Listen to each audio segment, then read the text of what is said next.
August 2012, I Google searched my dad's name. To my amazement, an unexpected image taken in 1921 of my father with his family popped up on my computer screen. That photo, showing him with a full head of hair and wearing a Western-style suit instead of the Chinese outfit, caused me to wonder what more was there to be discovered about my father. Triggered by this picture, my brother and I teamed up to see what else we could uncover about Papa.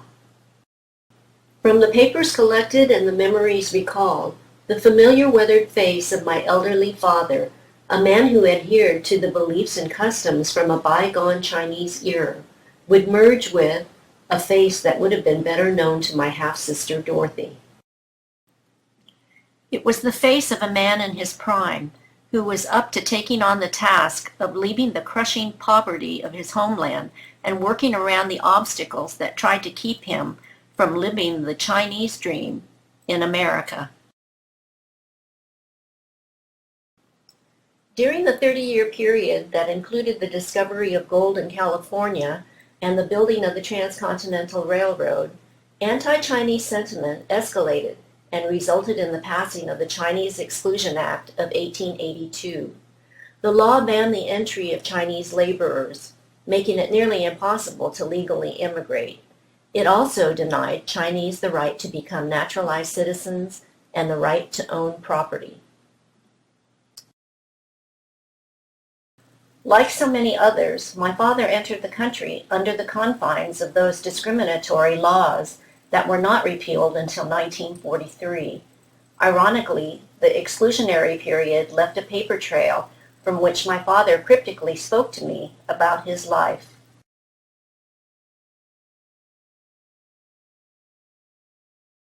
"100 years ago, Louis Wai Tsing crossed the Pacific for the first time bound for Gimsan, Cantonese for Gold Mountain, what they called California.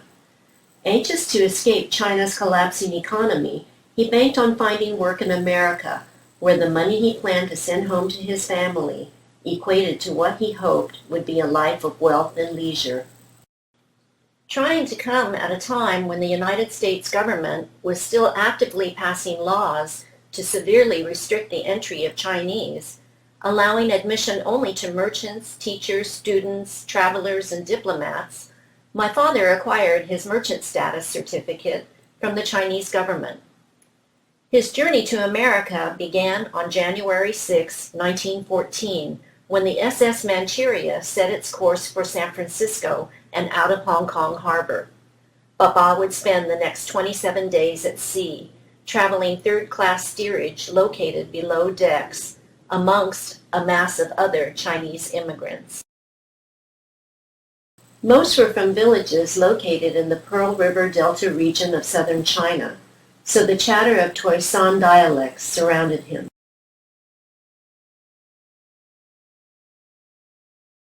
The landscape of San Francisco Harbor came into view on February 2nd. His time on Angel Island was thankfully short. He was released after 4 days. When the foreigners asked the Chinese interpreter to ask how many children have you had, he answered, 2 boys and 1 girl.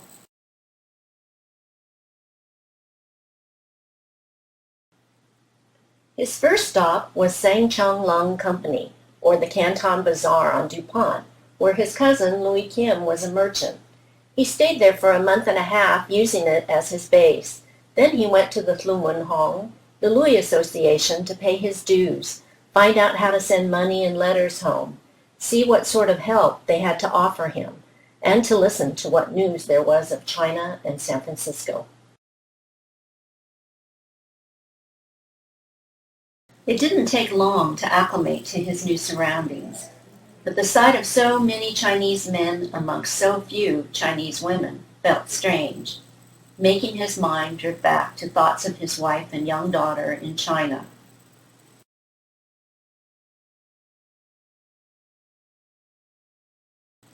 By March, he was in Sacramento, where he purchased a $500 partnership interest in Yao Lung and Company at 1025 K Street, next to the Empress Theater. Partnership papers had to be prepared and handed in to the immigration inspectors every 6 months. It was important to have his name added to the list. As a partner in a business, officials described him in terms of being a merchant, and as a merchant, it was possible to one day send for his family.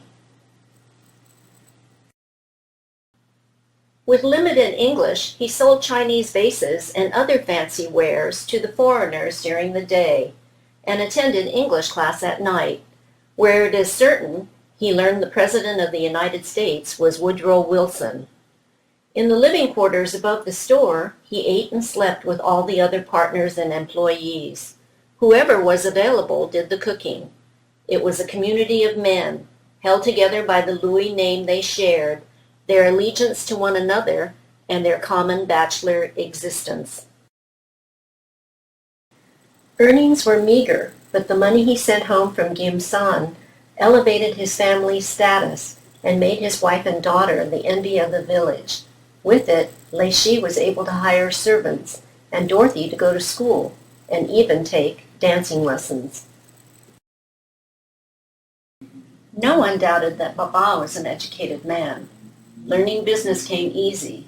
Bookkeeper was added to his job description. By 1916, feeling confident, he put into play the plans that he had formulated long before he left his homeland.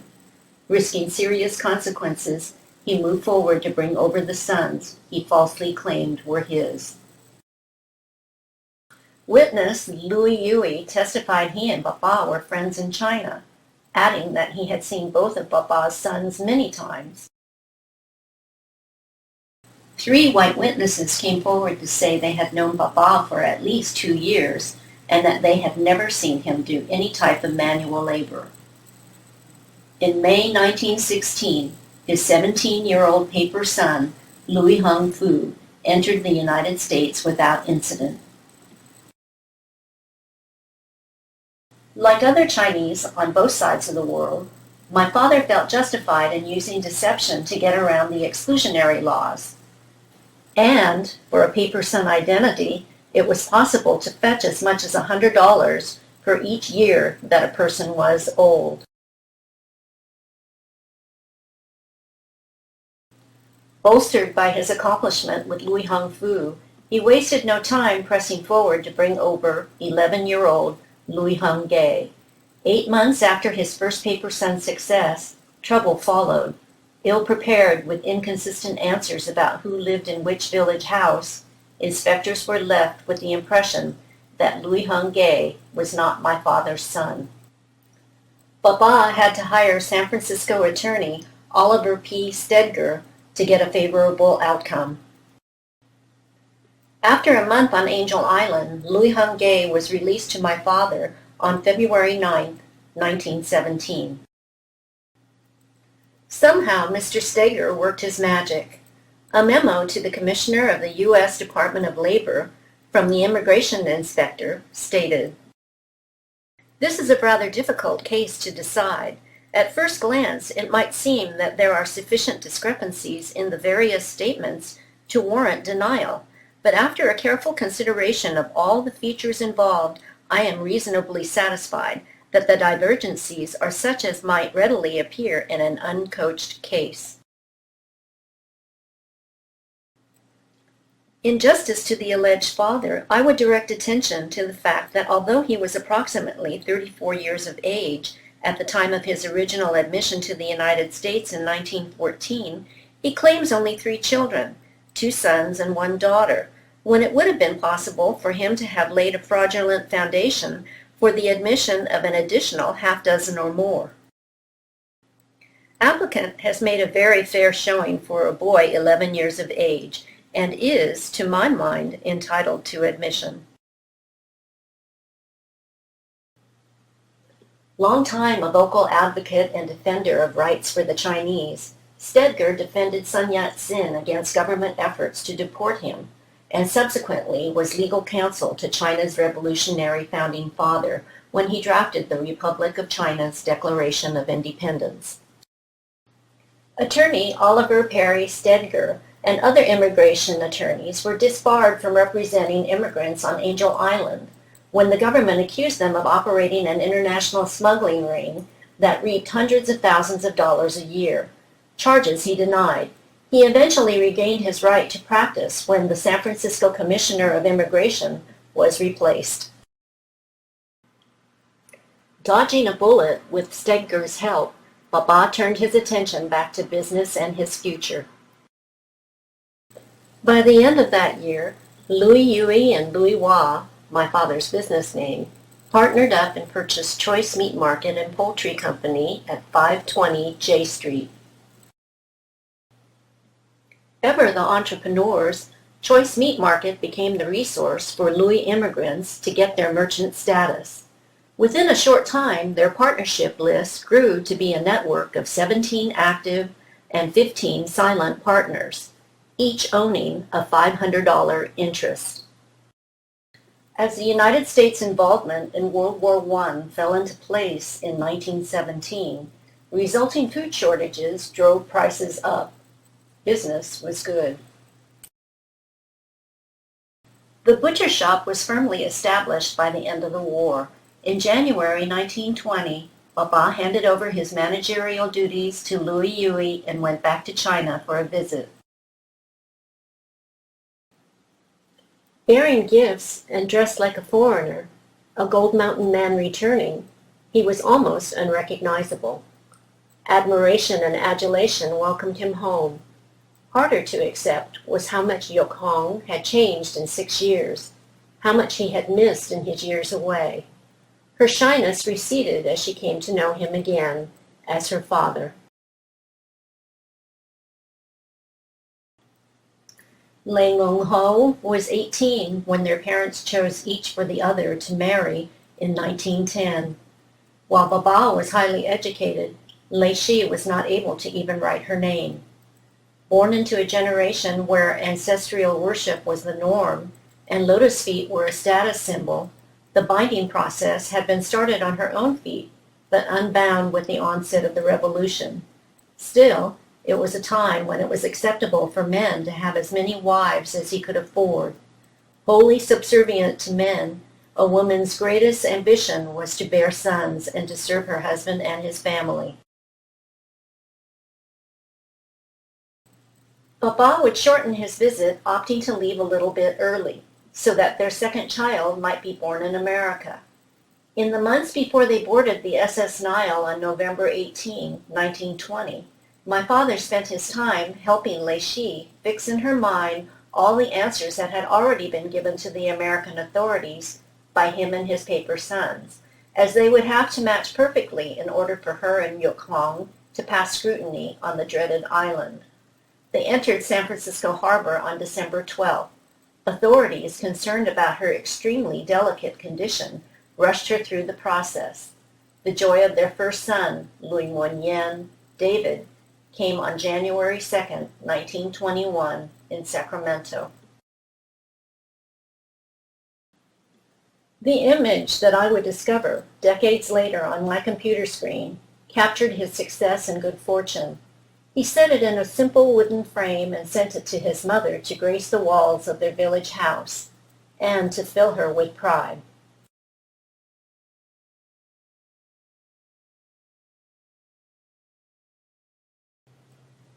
Both the paper sons stayed with my dad for a couple of years, long enough to serve as witnesses for Lei Shi and Dorothy when they entered the country in 1920. Louis Hung Fu then moved to New York, where his paper trail ended.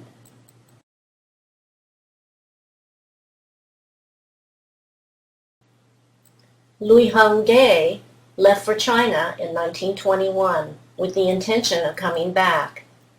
There he got married, had a son, and left them in 1923 to return to the United States, only to be deported when the medical examiner declared he was infected with clonochlorhisis, or liver flukes, described as a dangerous and contagious disease. The stay of deportation obtained by Baba's attorney reached the port 4 hours after the boat had already set its course for China. Baba had no choice but to get on with life. Their children came sequentially in the next 4 years. with Ben in 1922, Mae 1924, and Frank in 1925. Dorothy was 13, in the 5th grade, attending Lincoln School by the time Frank was born, while their mother was housebound caring for her 4 young children.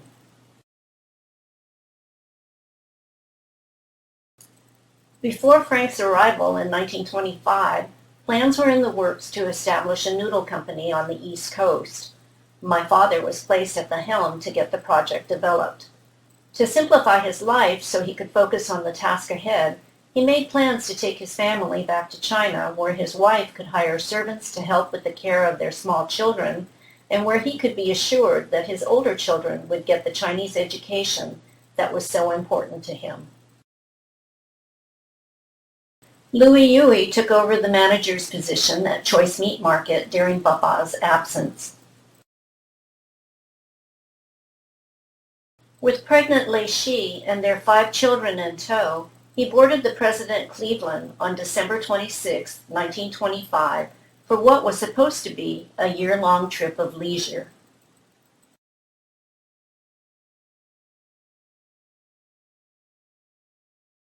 In May 1926, Papa and Lei Shi added to their family a 4th son, Louis Mun Fun, who she had carried in her womb from the United States. Their good luck would be short-lived. By year's end, Papa filed to extend his re-entry permit for another 6 months, suggesting that there was an urgency to stay.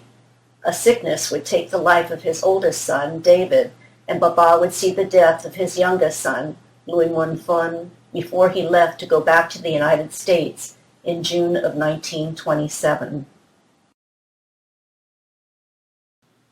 Surviving the inexplicable loss of her 2 boys, she abandoned her faith in the power of Chinese exorcists, with their incantations, incense, and smoke to drive out evil spirits, and became a Christian. Blaming her domineering sister-in-law for forcing her to use a shaman instead of the doctor that she had wanted to call, Lei Shi fled to Gongyok City with the kids to get away from Amu and moved in with her sister. There she gave birth to another child in September 1927, more than 2 months after Papa had left. The boy lived long enough to be given the name Louis Mun He.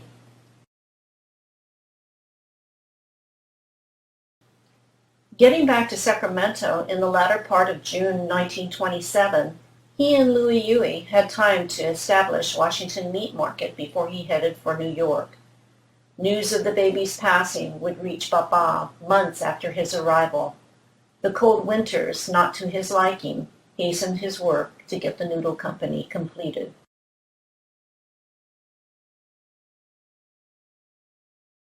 Not lacking for Chinese investors, the private company formed a corporation with my father as president, officially signing the Mi Hong Chow Mein Company Incorporated stock certificates on October 1, 1929. By month's end, Black Tuesday would terminate the Roaring Twenties, a time of wealth and excess, and replace it with the beginning of the Great Depression.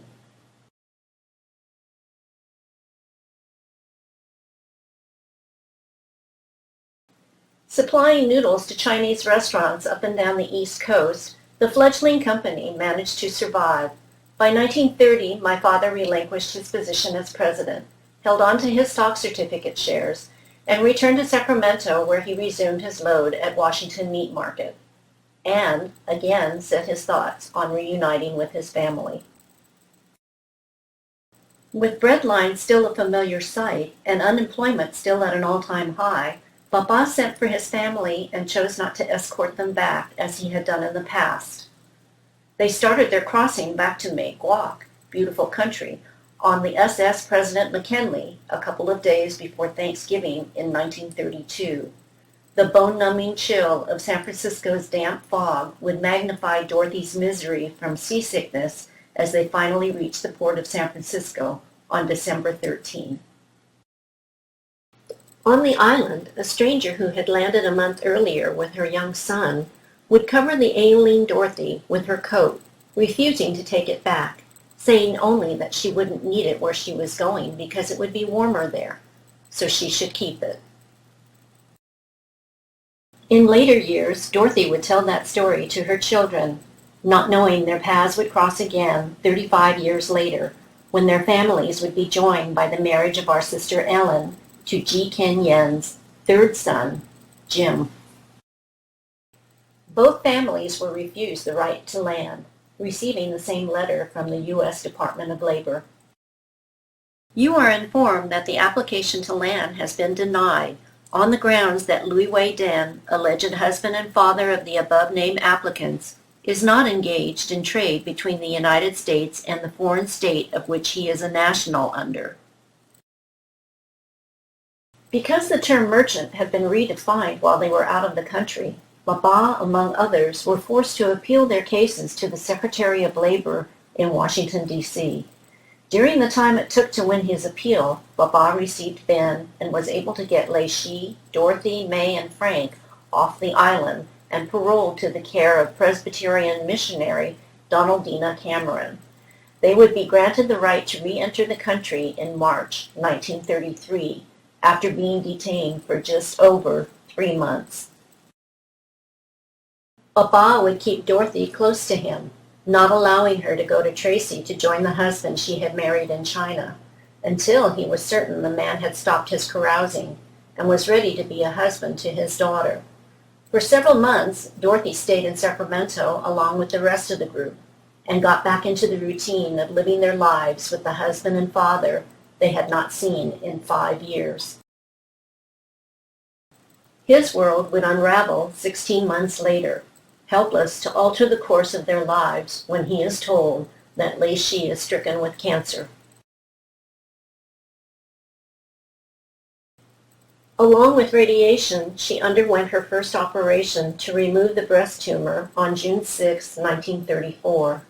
As the pain subsided and the healing began, happiness took over when she heard Lok Hong had given her a grandchild, Dorothy Lee Jr., on June 23, 1934. But remission would elude her, and another surgery followed 6 months later on January 26, 1935. By March, she had made her decision to return to China alone. Still holding on to hope, Baba would take her to see Dr. Ruggles, a renowned radiologist and clinical professor at the San Francisco University Hospital, on March 21, 1935. But it was to no avail.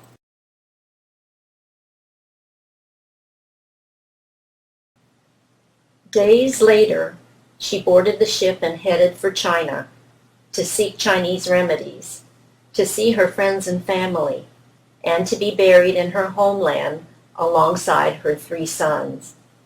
She would leave the care of Ben, Frank, and 11-year-old Mae to Baba.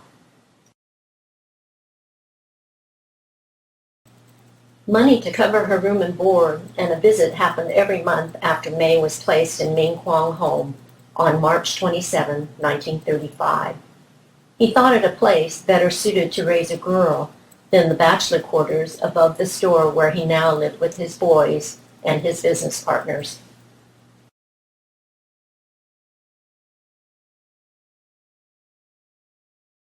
A letter dated July 1935 would be received informing him of his wife's passing.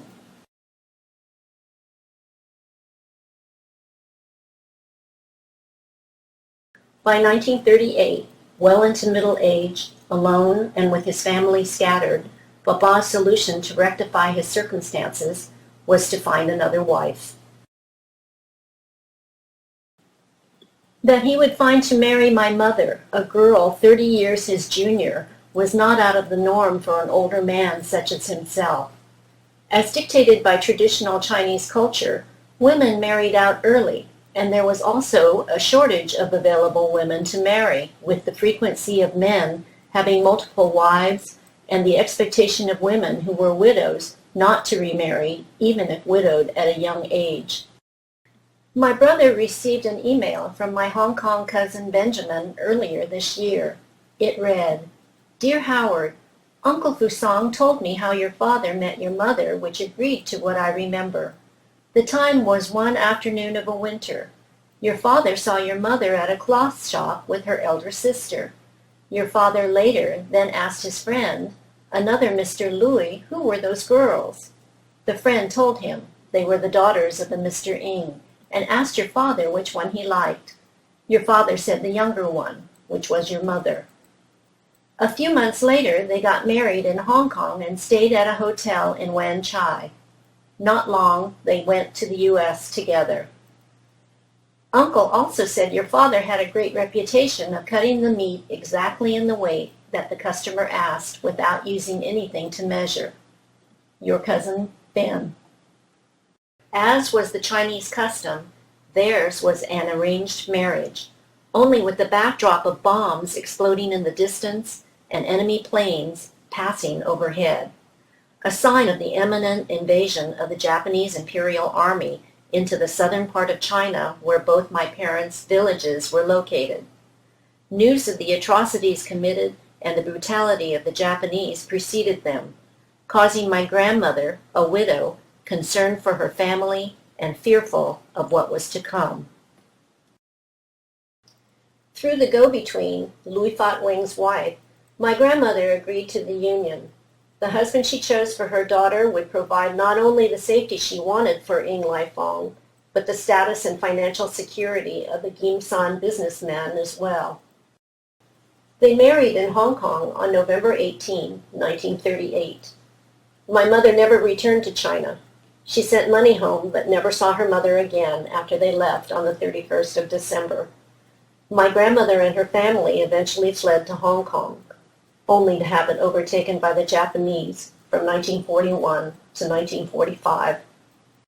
Back in California, Mae, about to turn 14, was picked up by Dorothy when she was discharged from Ming Kwang Home on December 10, 1937, nearly 3 years after her initial placement.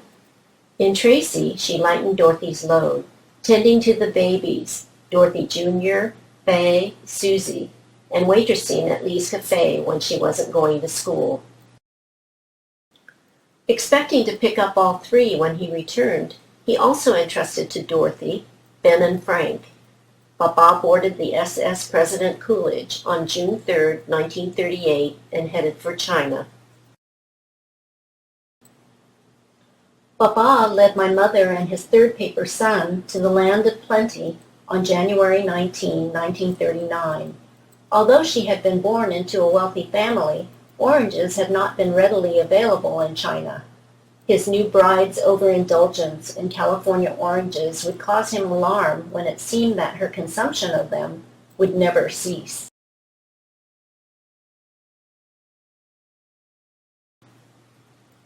Louis Yui and the rest of the partners welcomed her with a party, serving cuts of meat whose taste impressed her enough to talk about years later. Hardly older than Ben, Mae, and Frank, in fact, 7 years younger than Dorothy, any concerns that Papa's new wife might have had about moving in with her ready-made family lay quiet. As Mae says, there had already been consensus that none of them wanted to live with a stepmother, as they all knew about stepmothers from Chinese and American fairy tales. So all three, when presented with a choice, chose to stick together and live in Tracy with their big sister Dorothy and her husband Yu Gu, or Wallace. In Sacramento, Mom would have her first baby in December 1939. We called Louis Toi Ha Helen for more than 20 years until she discovered that Mama and Papa had her registered as Ellen on her birth certificate. By 1940, living in Tracy had lost some of its glimmer due to personality clashes with Dorothy's husband. The 1940 census lists Frank living in Wah Louie's household at 529 N Street, along with Ng Lai Fong and 4-month-old Helen.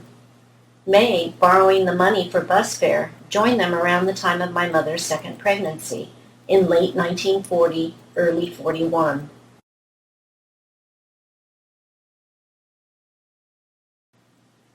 18-year-old Ben, at the age of seeking independence, made his way back to the bachelor living quarters above the meat market. Exiting Tracy after an argument with Wallace ended with Ben threatening to burn down Lee's cafe. My father's younger family continued to expand as each of his older children came back to Sacramento.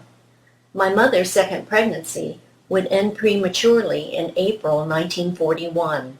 A girl, baby Wah, living only a few hours, was buried in an unmarked grave at Sacramento Memorial Lawn Cemetery. Frank decided to join Ben in the bachelor's quarters about the time Louis Toy Can Rose came along in 1942. And finally, success for my mother, with 4th of July fireworks to follow. My brother, Louis Monwat Howard, arrived in July 1943, along with a celebratory chicken Baba brought home to ceremonialize the birth of a son. The enjoyment of having all his family together would not last long, instead replaced by worry for his boys.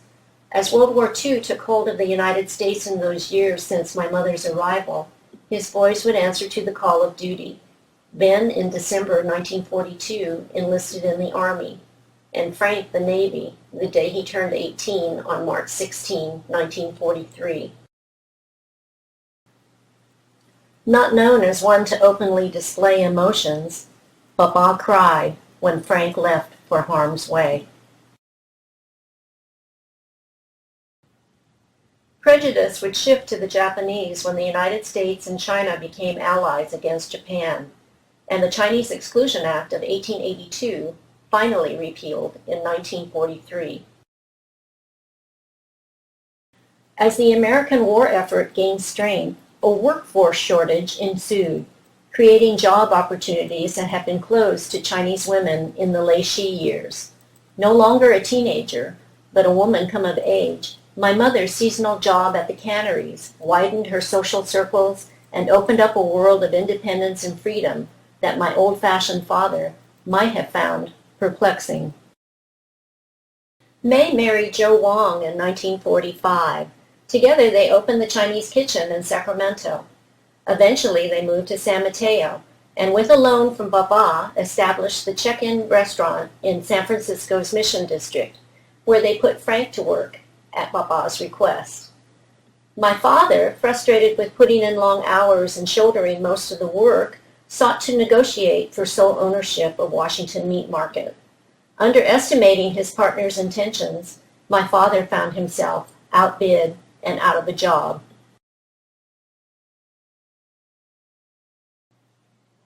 Too old to start another business, and without other options, Baba left his wife and children in Sacramento to explore the possibilities of joining into a partnership in the restaurant portion of the gambling house owned by Dorothy and Wallace.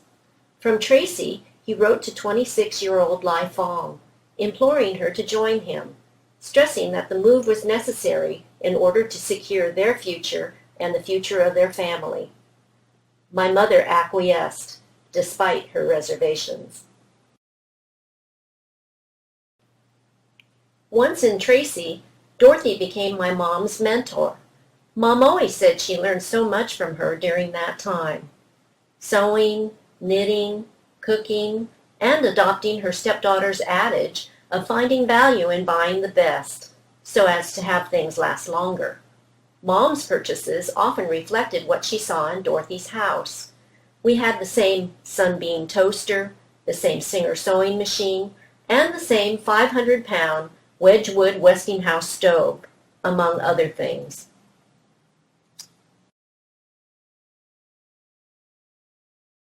With living quarters behind the restaurant, and the restaurant separated from the gambling house by a partition, danger often presented itself to my father, the cook, and to my mother and Dorothy, the waitresses. Mom learned to tell customers to go take a walk when they got out of hand, and to call the cops when fistfights, guns, or gunfire happened. The clientele was predominantly black, with many transients and railroad workers in the mix, as Lee's Cafe was in the proximity of the train station. The 3 Louies and the 7 Lee kids were free to discover their own entertainment in the small town. Mom's extra pair of hands were probably a welcome sight to Dorothy, with 3 little ones yet to come in those 7 years that Mom and Dad spent in Tracy. The families ate well. Living in a rural setting, vegetables came from the garden, and their ducks, chickens, with their eggs, and pet rabbits often made it into the family's nightly dinner fare. Holidays like Thanksgiving were punctuated with the purchase of a lively 20-plus pound turkey that found itself, after Papa had done the deed, in the abyss of an empty garbage can, with the lid secured by the weight of one of the kids, bumping and thrashing until it finally lay quiet and was ready to be dressed and put in the oven.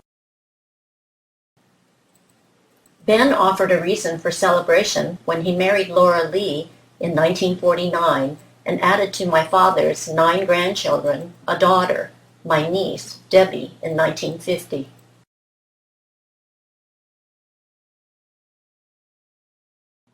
For my parents, there had not been any children in 8 years. I was Papa's 12th and last child, born to him in his golden twilight years. The celebratory chicken wasn't brought home in May 1951, but Papa would name me Louie Toy Q, Pretty Ball. And from the list of Ellen's female classmates, my mom chose my American name, Margaret. The 7 Tracy years came to an end when the Lee's Cafe partnership was dissolved in the year that I was born.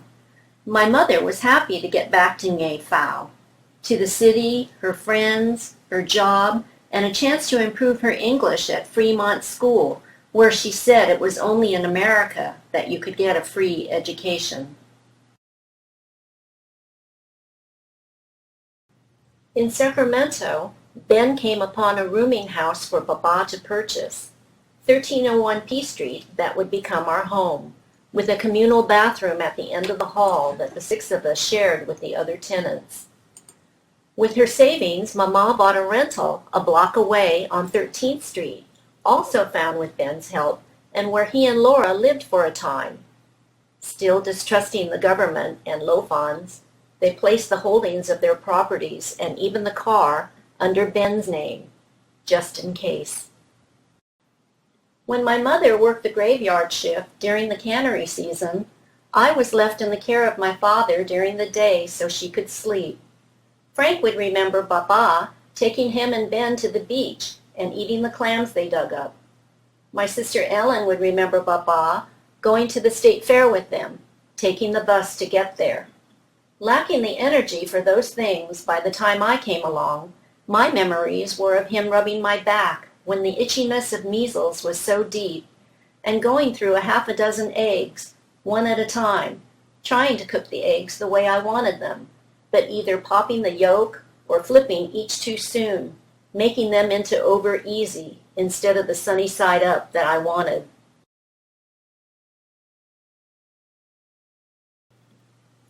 In the off-season, Mama devoted herself to her adult English class, having aspirations to get a job with the state once we were out of the house and on our own. But until then, she set her goal to become a naturalized citizen. Her efforts paid off, and she had her name legally changed to Lily Ng Louie on November 11, 1954. Wedding bells chimed for Frank and Josephine Chang Fong in December 1955. They always brought over the most delicious strawberry whipped cream cakes from the Bay Area. Ever the gracious hosts in Sacramento, Josie and Frank moved to Cyprus in the late 60s, becoming the place to stay for those who were Disneyland bound, and where they introduced the memorable experience of grunion hunting to people like the Jim Lee family who came to visit them one summer. On August 6, 1956, already having spent 42 years in the United States, Papa became a naturalized citizen. Ben served as one of his witnesses. Citizenship complemented the whole family when Dorothy also became naturalized on November 7, 1957. Coincidentally, in Oregon, where he had settled, Papa's third paper son, already a citizen by virtue of Louis Moyen's birth in Sacramento, went through the government amnesty confession program in 1958, followed by the naturalization process in May of 1959, to reclaim his true name, Luigi Yen. His files would indicate that he was the son of the go-between, Louis Fat Wing's wife, who had brought my mom and dad together in 1938. Indications of some hearing loss were first noted in reports as early as 1918. As Baba aged, impairment progressed, becoming profound and isolating, even with hearing aids. He spent his time puttering around the P Street building, collecting rents every 2 weeks, reading Chinese books, writing letters to China, and making investments, including putting $4,000 of U.S. currency into a Hong Kong property in the 1950s, which reportedly reaped well over $500,000 profit when it was sold a couple of decades after he was gone. But along with the good investments also came compounded losses. When his Pikmin investment went under, and Papa, being a benevolent, generous uncle, chose to cover his niece's losses in Pikmin as well. Validating his generosity, a recently translated letter from China indicated that Papa was sending his dividends from his noodle factory to a relative who was using it to put his son through school in Gongyak City. Both my parents had always sent money home to their respective families. My mother's letters would come and go to Hong Kong, from her younger brother Wayne and Uncle Fusang, who took care of my grandmother. The fall of mainland China to the communists in 1949, followed by the Great Leap Forward and the Cultural Revolution in the 60s, brought with it correspondence from Baba's brother, LUI Wai Tsing. My mother said it caused my father to weep when its contents told of his brother being paraded through the town with a placard around his neck, denouncing him as a privileged intellectual. His wife, the same woman Lei Shi wanted to get away from after her sons had died, was reportedly forced to kneel on shards of glass. More often, the letters Papa received were solicitations for money. My mother complained they were from people who didn't even know him, yet my father responded giving something to each, perhaps due to some sense of obligation, deference to the Louis clan, or maybe to preserve the prestige that he had attained in his days as a Gold Mountain man.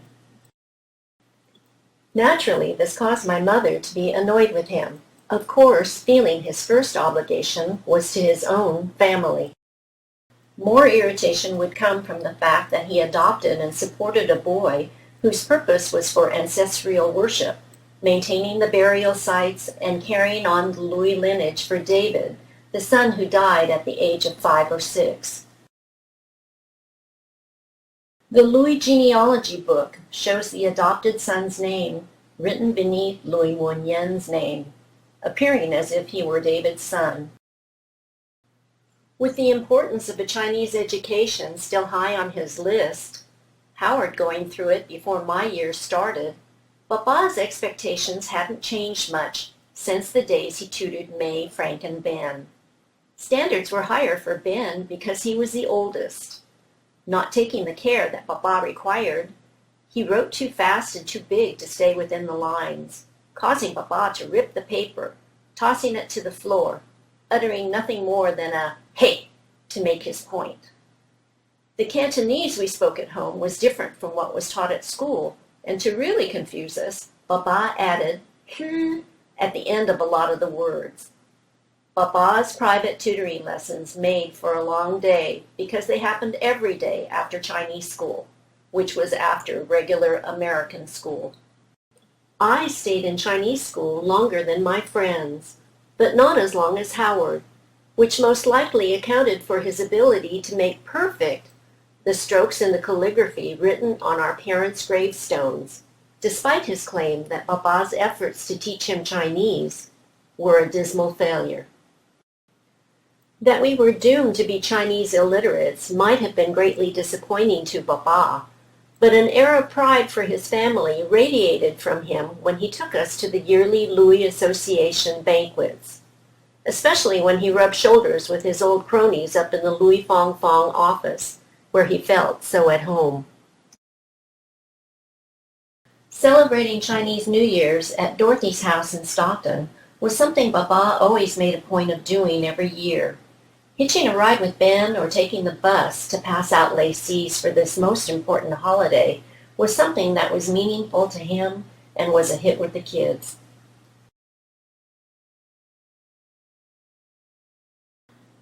While there was never a doubt that he cared about all of us, it would be his Louis male descendants that really held the power over him, to elicit the smiles that Baba was so stingy to give to the camera. A hint of a smile when flanked by his sons, Frank, Howard, Ben, or his first Louis grandson, Ronald, who he was anxious to carry in 1956 and took the bus to San Francisco often to visit.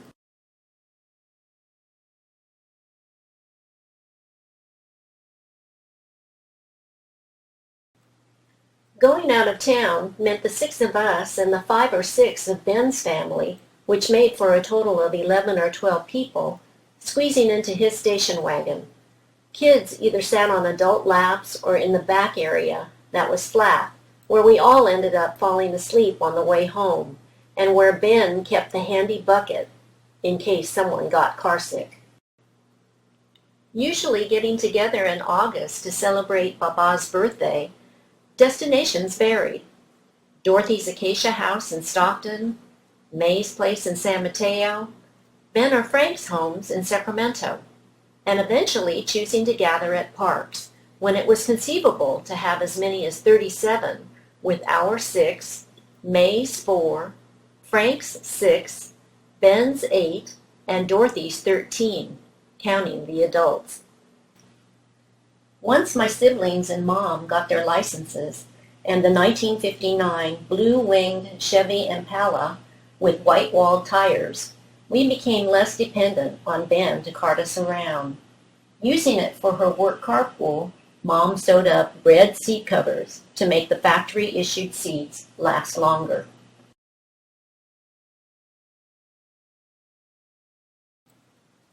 State redevelopment eventually forced the sale of their properties in the 60s, and it was nice to move into the upper unit of the 2-bedroom duplex that my mom purchased in 1958 with the help of the proceeds she made in the stock market, which Baba always warned her might crash. Ben helped her convert it into a 4-bedroom by using pieces of fiberboard and wood bracings to split the family room in half. Mama accelerated her monthly remittances to achieve the American dream the day Ellen and I dropped off her last mortgage payment at Mr. Keating's house on Capitol Avenue in 1959. The years of making lap cheong, Chinese sausages assembly style, at Baba's direction with one person turning the grinder, another pinching and tying off the casings, and finally the last in charge of poking holes in the sausages, came to an end when we moved. But the grinding noises generated by the machine my mother put together to make rice flour replaced it, along with smells of alcohol that wafted through the neighborhood the week they made moonshine, rice whiskey with an enormous still that sat high on our Wedgwood stove, with a connection of copper tubing that ran down and coiled into a bucket and exited to drip white lightning into a glass bottle at the end. It's a wonder we didn't get raided, or worse, that the place didn't blow up. While the kitchen was the hub of activity when Mama and her pals got together to make baos and tea, my dad busied himself in the basement, salting different meats, turning brisket into corned beef, fish into ham lui, pork into lap muk, and ducks that had been cut in half into lap op. Even with his hearing impairment, people sought him out to advise them on how to balance the energies of yin and yang for better health and good fortune, as Baba was a practitioner of feng shui and herbal remedies.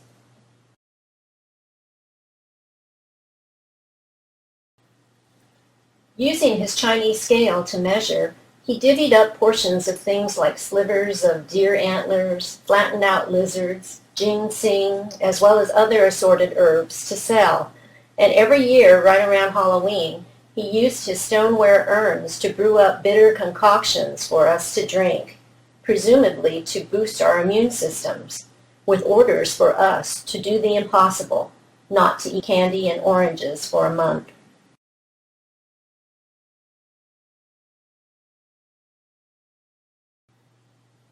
Believing Mae's wind and water energy to be out of balance, Baba brewed her a special mix of herbs that instead caused her to pass out, falling short of a fix.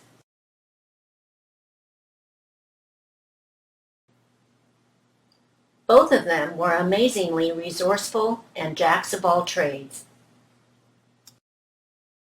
In June 1961, Mama cleared her calendar and made sure she and Baba attended their first college graduation ceremony, asking Laura to drive us when Ellen received her diploma from Sacramento State College. The 2023rd Street duplex came alive when Ellen announced her intentions to marry Jim. In anticipation of the alliance of the two families, Baba and Mama combined their efforts to invite Jim's parents, Ji Ken Yen, and her husband, Cam Lee, over to meet friends and relatives. With the help of her friends, dishes flowed out of the kitchen and onto the table set up in the living room, and into Rose's bedroom next to it. People came throughout the day, eating in shifts. I wish I could remember the names to go with all the familiar faces and the connections that they had with my parents. Unfortunately, too much time has gone by, causing once clear memories to become clouded or lost. Baba, always meticulous and deliberate, spent a day picking out feathers for his signature bird's nest soup, and freshness being the key, he turned the box of live baby pigeons on the floor of the kitchen into a dish of mouth-watering squab.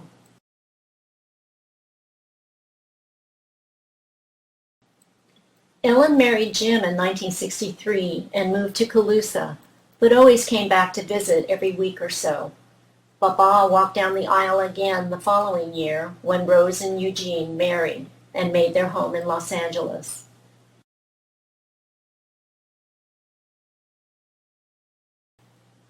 With the Vietnam War raging nightly on the evening news, my mother's world filled with apprehension and prayer when Howard enlisted in the Army at the end of 1964.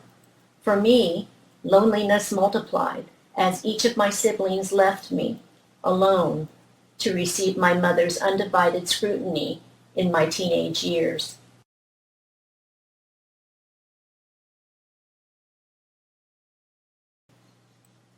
Mom held on to her patterns of living after doctors confirmed that she had stage 4 breast cancer in March 1967. She spent her remaining time continuing to take care of Baba, whose stroke had left him an invalid and needing help in every way. Always enjoying her work and her friends, she worked even after her mastectomy, saying she had to relieve herself from the stresses of constantly being caregiver.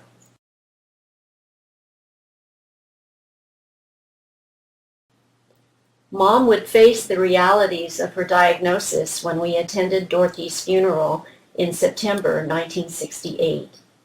Baba, fragile and feeble from his stroke, escaped the matter of his daughter's passing.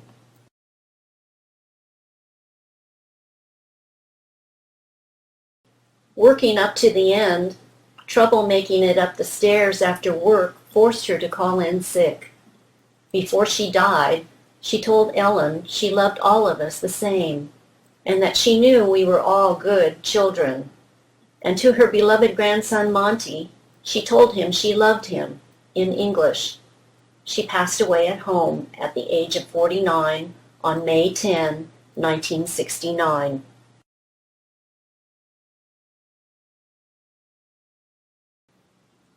Baba was already in the hospital when she slipped away.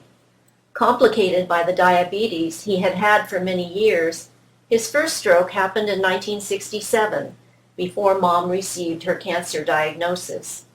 Sadly, this first event gave rise to a divide within the family. Facing the end of life, she committed her last 21 months to the care of her husband, with Howard's help.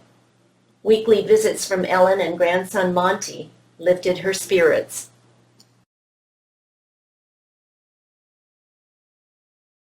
In the end, not recognizing anyone, the 31 years of marriage that bound him to Ing Lai Fong called LUI Wai Tsing to follow her in death 9 days later. He was in his 80s when he passed away on May 19, 1969.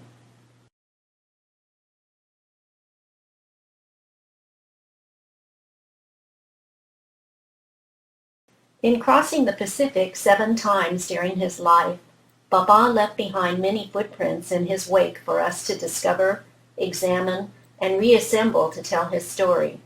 His concerted effort to simplify the narrative of his life, to beat the system, still leaves some questions unanswered, but I believe he would have found comfort in knowing that the secrets he long kept hidden have been liberated and are free to be told without the consequences of his time.